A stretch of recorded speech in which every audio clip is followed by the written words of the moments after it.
सवाल है, प्रिया गणितीय प्रश्न करने में निपुण है, उसमें किस प्रकार की बौद्धिकता की अधिकता है? तो इसका सही जवाब है ऑप्शन 2, तार्किक बुद्धि का।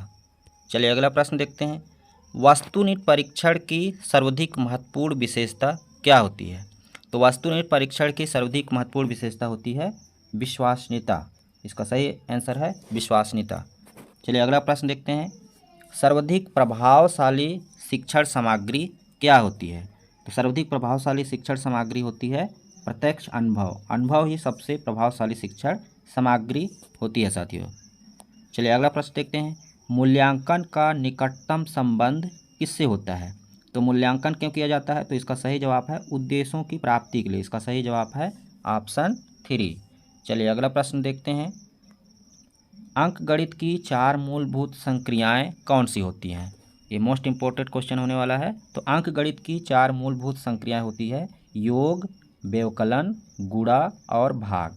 ये 4 मुख्य अंकगणित की 4 संक्रियाएं होती है साथियों। चलिए अगला प्रश्न देखते हैं। किस प्रकार के मूल्यांकन का मुख्य अभिप्राय विद्यार्थियों को फीडबैक देना होता है? इसके ऑप्शन है रचनात्मक मूल्यांकन, निदानात्मक मूल्यांकन, सारांशात्मक मूल्यांकन या भविष्यात्मक मूल्यांकन। तो इसका सही जवाब है ऑप्शन 1, रचनात्मक मूल्यांकन। चलिए अगला प्रश्न देखते हैं। कह रहा है कि कौन सा संख्या की समझ का महत्वपूर्ण पहलू नहीं है? जैसे पंक्तिबद्धता, गणना, अंक लिखना, ये तो संख्या की समझ के महत्वपूर्ण पहलू हैं, लेकिन संरक्षण जो है वो संख्या के समझ के महत्वपूर्ण पहलू नहीं है। तो इसका सही जवाब है ऑप्शन 4। चलिए अगला प्रश्न देखते हैं। राष्ट्रीय पाठचर्या रूपरेखा 2005 के अनुसार विद्यालय में गणित शिक्षण का संकीर्ण उद्देश्य क्या है? तो इसका सही जवाब है साथियों ऑप्शन 2, संख्यात्मक कौशलों का विकास। राष्ट्रीय पाठचर्या रूपरेखा का प्रमुख उद्देश्य है गणित शिक्षण की। चलिए मोस्ट इंपॉर्टेंट क्वेश्चन था। अगला प्रश्न देखते हैं। गणित की शिक्षा का मुख्य उद्देश्य क्या है? गणित की शिक्षा का मुख्य उद्देश्य क्या है? तो इसका सही जवाब है बच्चों की गणितीय विकास करना। ऑप्शन 4। इसका सही जवाब है ऑप्शन 4। चलिए अगला प्रश्न देखते हैं साथियों। निम्न में से कौन सा खुला अंत वाला प्रश्न है? इनमें कुछ प्रश्न दिए हैं, देख सकते हैं आप। जैसे पहला प्रश्न है कि आप 15 को 3 से गुणा किस प्रकार करेंगे? दूसरा है कोई 2 संख्याएं लिखिए जिनका गुणनफल 45 हो। तीसरा है संख्या रेखा का प्रयोग करते हुए 3 बार 15 का मान ज्ञात कीजिए। और चौथा है 15 गुणे 3 का मान ज्ञात कीजिए। तो खुला अंत वाला प्रश्न कौन सा इनमें से आपको छांटना है? तो इसका सही जवाब है 1, ऑप्शन 1। आप 15 को 3 से गुणा किस प्रकार करेंगे? ये खुला अंत वाला प्रश्न है साथियों, कि आप 15 को 3 से गुणा किसी भी प्रकार से कर सकते हैं। चलिए अगला प्रश्न देखते हैं। उपलब्धि परीक्षण एवं नैवनिक परीक्षण में क्या अंतर है? तो इसका सही जवाब है उद्देश्यों का। इसका सही जवाब है उद्देश्यों का अंतर है। चलिए अगला प्रश्न देखते हैं। सर्वाधिक प्रभावशाली शिक्षण सामग्री क्या होता है? पहले भी ये प्रश्न आ चुका है। तो इसका सही जवाब है प्रत्यक्ष अनुभव। ये शिक्षण सामग्री का प्रमुख अनुभव से शिक्षक बच्चे को अच्छे ढंग से पढ़ा सकता है साथियों। चलिए अगला प्रश्न देखते हैं। कौन सा कार्य अध्यापक का नहीं है? यहाँ पर देख सकते हैं योजना बनाना, मार्गदर्शन करना, शिक्षण करना, बजट बनाना। तो आप समझ गए होंगे, इसका सही जवाब है ऑप्शन 4, बजट बनाना ये शिक्षक का कार्य नहीं है। चलिए अगला देखते हैं। यदि एक शिक्षार्थी पूर्णांकों, भिन्नों और दशमलव संख्याओं पर 4 आधारभूत संक्रियाएं संपन्न करने में समर्थ है, तो वह कौन से अवस्था में है? जिसके ऑप्शन दिए हैं विभाजनात्मक अवस्था, उपादान अवस्था, संक्रियात्मक अवस्था या परिणामात्मक अवस्था। तो इसका सही जवाब है संक्रियात्मक अवस्था। चलिए अगला प्रश्न देखते हैं। प्राथमिक स्तर के बच्चे दी गई आकृतियों को उनकी दिखावट के आधार पर वर्गीकृत करने के योग्य हैं, तो वेन हाइक के अनुसार वे ज्यामिति के किस स्तर पर हैं? इसका सही जवाब है साथियों ऑप्शन ए, मानसिक चित्रण स्तर पर हैं वो। चलिए अगला प्रश्न देखते हैं।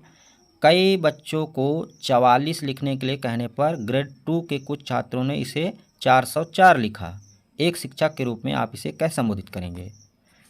तो साथियों इसको हम कैसे संबोधित करेंगे?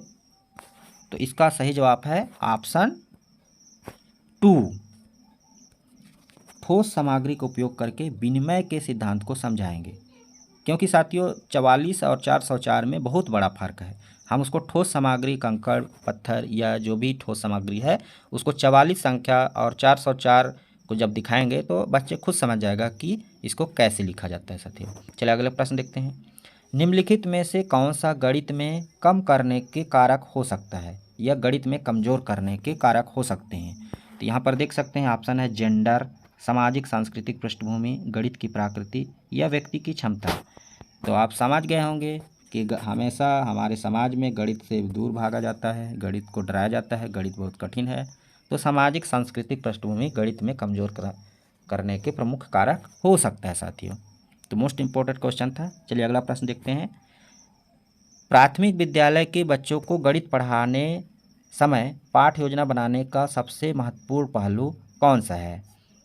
तो सबसे महत्वपूर्ण पहलू जो होता है गणित शिक्षण के लिए साथियों वो होता है छात्रों को अवधारणा के निर्माण की अनुमति देने के अवसर प्रदान करना। चलिए अगला प्रश्न देखते हैं। निम्नलिखित में से कौन रचनावादी गणित कक्षण की विशेषता नहीं माना जा सकता? तो इसके ऑप्शन देख लीजिए। गणित सीखने में भाषा और संवाद की भूमिका पर ध्यान दिया जाता है। शिक्षक स्वीकार करता है कि छात्र दिए गए इंस्ट्रक्शन से कई समझ बना सकता है। उद्देश्य प्रकार परीक्षण वस्तुओं का उपयोग मूल्यांकन के प्राथमिक साधन के रूप में किया जा सकता है। या गणित और अन्य पाठ या क्षेत्रों के बीच संपर्क पर प्रकाश डाला गया है। तो इसमें पूछ रहा है कि रचनावादी गणित कक्षा की क्या विशेषता नहीं माना जा सकता है? तो इसका सही जवाब है ऑप्शन 3, उद्देश्य पर प्रकार परीक्षण वस्तु को उपयोग मूल्यांकन के प्राथमिक साधन के रूप में किया जाना। चलिए अगला प्रश्न देखते हैं साथियों। निम्नलिखित में से कक्षा में हो रहे कौन सा कार्य एक गतिविधि है? जैसे कुछ गतिविधियों के नाम दिया है, जैसे बच्चों द्वारा श्यामपट्ट से नकल करना, बच्चों का अन्वेषण में लगना, शिक्षक समझते हैं कि प्रश्न कैसे हल करें, मतलब शिक्षक समझा रहे हैं कि प्रश्न को कैसे हल करें। अगला ऑप्शन है बच्चों द्वारा कविता के रूप में गिनती का वाचन करना। पूछ रहा है कि कौन सा कार्य एक गतिविधि है, कक्षा में कौन सा कार्य एक गतिविधि है? तो इसका सही जवाब है साथियों बच्चों को अन्वेषण में लगाना, यानी कोई प्रोजेक्ट दे दिए और वो ढूंढ कर उसका आंसर ढूंढ रहे हैं तो एक गतिविधि हो जाती है साथियों। तो ये थे कुछ महत्वपूर्ण गणित शिक्षण के प्रश्न साथियों। इसी प्रकार के अन्य महत्वपूर्ण क्वेश्चन के लिए हमारे चैनल को सब्सक्राइब कर लीजिए। हम इसी प्रकार के महत्वपूर्ण वीडियो लाते रहते हैं साथियों। तो मिलते हैं एक नई जानकारी के साथ, तब तक के लिए जय हिंद, जय भारत, जय छत्तीसगढ़।